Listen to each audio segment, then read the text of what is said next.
চলে যাবে।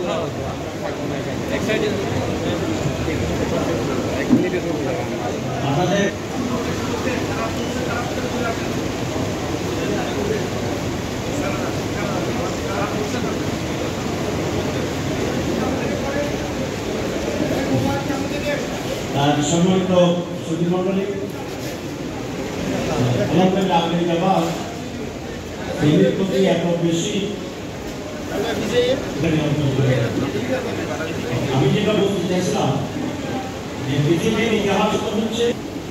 এই সভ্যতার ইতিহাসটি মানব যখন একবার উপরে আসে আবার এটা নিচে চলে যায়, আবার যেটা নিচে থাকে কখনো সত্য প্রতিষ্ঠিত হয়ে উপরে চলে যায়, তখন আবার সত্য সবচেয়ে 1 লক্ষ কিংবা 2 লক্ষ আমরা প্রথম সভ্য ব্যক্তি এবং পৃথিবীর শুরুটা হয়েছে ভালো কি সভ্য শোধন করে সংস্কার করে, তারপরে সেই সভ্যতা যে পৃথিবী কখনো সত্য আশ্রয় হয় অথবা কখনো অন্ধকার জন্য অন্যের জন্য অশ্লীলতার জন্য বিরাট সংগ্রাম হয়েছে। ইতিহাসটা নেই যে সভ্যতাকে সৌন্দর্যকে অধিকারকে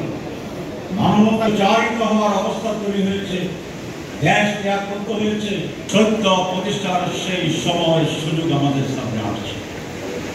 তবে আল্লাহ রাসূল এনকারেজ করেন যে ঘুম ঘর সমাজ ছেড়ে দিতে হবে, তাদেরকে মহিমান্বিত গৌরবান্বিত স্মরণীয় ঐতিহাসিক যারা আশা হয়ে যেতে